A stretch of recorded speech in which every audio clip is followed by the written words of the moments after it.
ইউনুসই master mind এই যে গৃহযুদ্ধের একটা জিগির তুলে ভোটটাকে পেছানোর জন্য? দেখো, ইউনিস ডে 1 থেকে মাস্টার মাইন্ড ছিল না। ইউনিস তারপরেও মাস্টার মাইন্ড নয়। ইউনিস আজকের ডেটেও মাস্টার মাইন্ড নয়। ইউনিস আগামী দিনেও মাস্টার মাইন্ড হবে না। Yunus is basically a sold out tool. ঠিক আছে, এমন একটা টুল যে টুলটা বিক্রি হয়ে গেছে বিভিন্ন রকম ফান্ডিং এজেন্সিস কাছে, এবং আজকের ডেটে দাঁড়িয়ে ইউনিস সেটা করছে বা বলছে যেটাই তাকে বলতে বা করতে বাধ্য করা হচ্ছে। আমি খুব কড়া ভাষায় বলতে গেলে he is a paid employee, nothing more than that. এবং ইউনিস আজকের ডেটে কতটা রেসপন্সিবিলিটি নিচ্ছে সেখান থেকেই প্রমাণ হয়ে যাচ্ছে যে ইউনিস যেই পদের দাবি করছে, যে পদে ও বসে আছে, তার যে ক্ষমতার দাবি করছে, তার অ্যাকচুয়াল অ্যাপ্লিকেশনসটা কোথায় সেটা বুঝতে পারা যাচ্ছে। যে যদি আমি একটা বলি I am chief of Bangladesh advisory board, তারপরে I cannot take a decision, তার মানে আমার কোনো পজিশনের কোনো ভ্যালুই নেই। এবার পয়েন্টটা হচ্ছে, তার ইউনিস যখন ইন্টারিম গভর্নমেন্টটা ফর্ম করেছিল, তখন এই আশেপাশের যে উপদেষ্টার চিড়িয়াখানাটা তৈরি করেছিল, সেখানে যে বাচ্চা কিছু ছাত্রছাত্রী জোগাড় করেছিল, কিছু অত্যন্ত অ্যাগ্রেসিভ লোকজন জোগাড় করেছিল, যারা এক নিমেষের মধ্যে বাংলাদেশের গোটা মানচিত্রটাই বদলে ফেলবে বলে মনে হয়েছিল। এবং তারা যখন এলো, তাদের কাছে কিছু এজেন্ডা ছিল। তার মধ্যে প্রথম যে ইস্যুটা বা এজেন্ডাটাকে তারা অ্যাড্রেস করেছিল, সেই ইস্যুটা হলো যে কোনো রকমভাবেই হাসিনার সরকারের এই ধরনের কার্যকলাপ চলবে না, আমরা ওখানে অরাজকতাটাকে বন্ধ করবো। ভেরি গুড, অরাজকতাটাকে বন্ধ করার পরে কী এলো?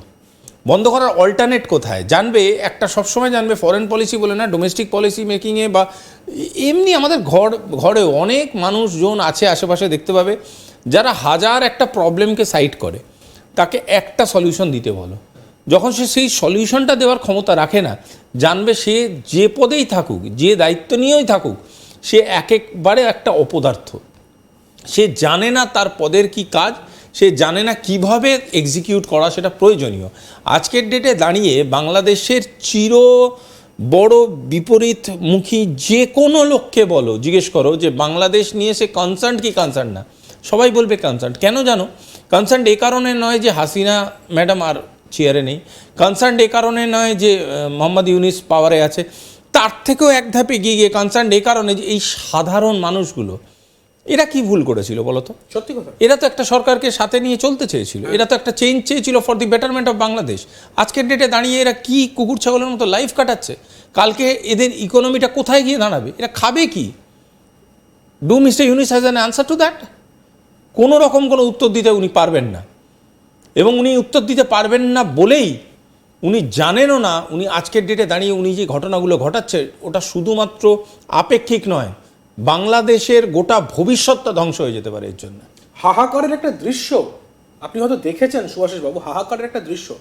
ওই ধানমন্ডির বাড়ির সামনে নারকেল গাছ ফেলা হলো একটা বুলডোজার দিয়ে, হ্যাঁ, দল বল নিয়ে একেবারে ছুটে গিয়েছে সেখানে, মানে নারকেল কুড়োতে হাহাকার। সেই মনে আছে 5ই আগস্টে গণভবনের দৃশ্যটা, সবকিছু লুট করে নিয়ে চলে যাচ্ছি।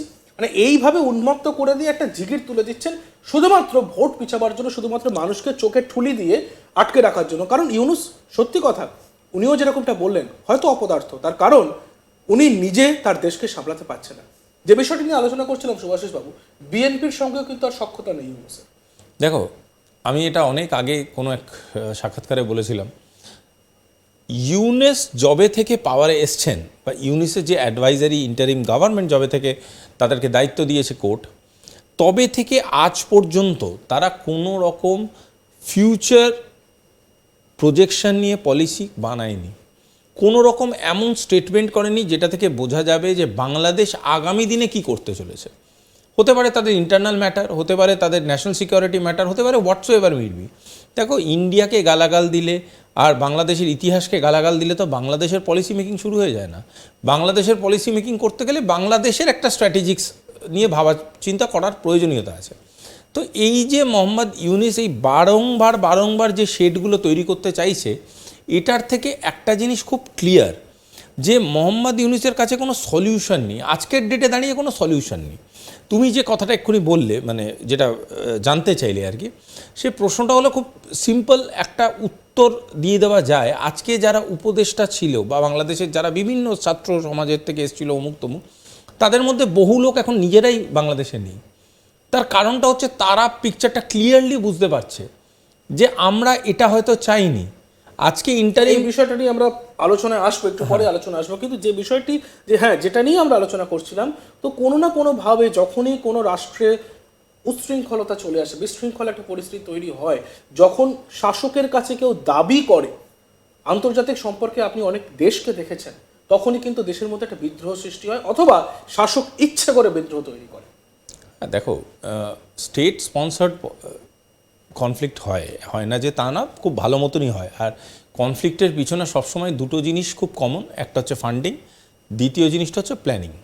খুব কমন প্ল্যানিং একটা থাকবে, একটা কিছু এক্সিকিউশন মেথোডোলজিতে সবসময় কিছু একটা পাওয়ার জন্যই কিছু করানো হয়। তো আজকের ডেটে দাঁড়িয়ে যে ঘটনাগুলো বাংলাদেশে ঘটানো হচ্ছে, বা এই ধানমন্ডি 32-এও যেটা ঘটানো হলো, সেটার প্ল্যানিং ওয়াইজ আমি বলবো একটা খুব ছোট্ট উদাহরণ দিই। উদাহরণটা কি, দেখবে আগেকার দিনে বা এখনও অনেক জায়গাতে এটা দেখবে যে যখন কোনো লিঞ্চিং হয়, সেখানে মব লিঞ্চিং হয় বা এরকম ধরনের ঘটনা হয়, সেটা কিন্তু চেষ্টা করে যত পাবলিকলি সেটাকে দেখানো যায়। তাতে কি হয়, তাতে যে মানে অসাধু লোকটি এই ঘটনাটা ঘটাচ্ছে তার দ্বারা তৈরি যে ভয়টা আছে সেটা যেন ট্রান্সমিটেড হয় প্রপারলি, এবং সবাই যারা যারা ওই প্রফেশনাল মাস্টারমশাইকে মারা হচ্ছে, দেখবে রাস্তার চৌরাস্তায় নিয়ে গিয়ে পিটানো হচ্ছে। কেন?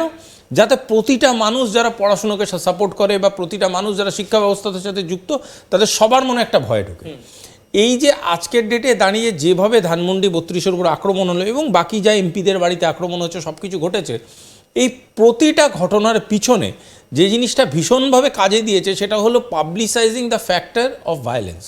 লোককে দেখাও যে কতটা ভয়ঙ্কর হতে পারে বাংলাদেশের এই অল্টারনেট স্ট্রাকচারটা। তাতে কি হবে, তাতে যারা আজকে পলিটিক্যাল সলিউশনের কথা ভাবছে, যারা আজকে ভাবছে যে ধরো বিএনপি, তুমি বিএনপির টপিকটা এনেছিলে, বিএনপি কিন্তু একটা পলিটিক্যাল পার্টি, তারা নিজেরাও পাওয়ারে ছিল, তারা কিন্তু কোনোদিনই গেরিলা ওয়ারফেয়ার চাইবে না। তারা চাইবে কি, আমরা পলিটিক্যাল সলিউশনের দিকে। আওয়ামী অবভিয়াসলি পলিটিক্যাল সলিউশন চাইবে, বা যে কোনো পলিটিক্যাল পার্টি পলিটিক্যাল সলিউশন চাইবে। অথচ তুমি জামাতকে দেখো, এখন অবধি ভোট, পলিটিক্যাল সলিউশন এই ধরনের শব্দগুলো তাদের মুখে পাবেই না তুমি। তার কারণটা হচ্ছে তারা জানে যত স্টেবল পলিটিক্যাল সলিউশন বাংলাদেশ খুঁজবে তত তারা ইররিলেভেন্ট হয়ে পড়বে। এই যত ঝামেলা ঝাঁটি করবে তত তারা পলিটিক্যাল রেলেভেন্সে থাকবে, তত তাদের নিয়ে আলোচনা হবে, টক শো হবে, এই ওই দেশ বিদেশের মিডিয়ারা আলোচনা করবে। কারণ তাদের কিছু যায় আসে না, তাদের ইমেজ নিয়ে তারা একটু চিন্তিত নয়। তাদের কাছে হলো একটা কেওস সৃষ্টি করতে হবে, এবং এটা করে ভোটটাকে ডেফার করার যে টেন্ডেন্সিটা, তার কারণটা হলো বাংলাদেশের সাধারণ মানুষের এটা বোঝা খুব প্রয়োজনীয়।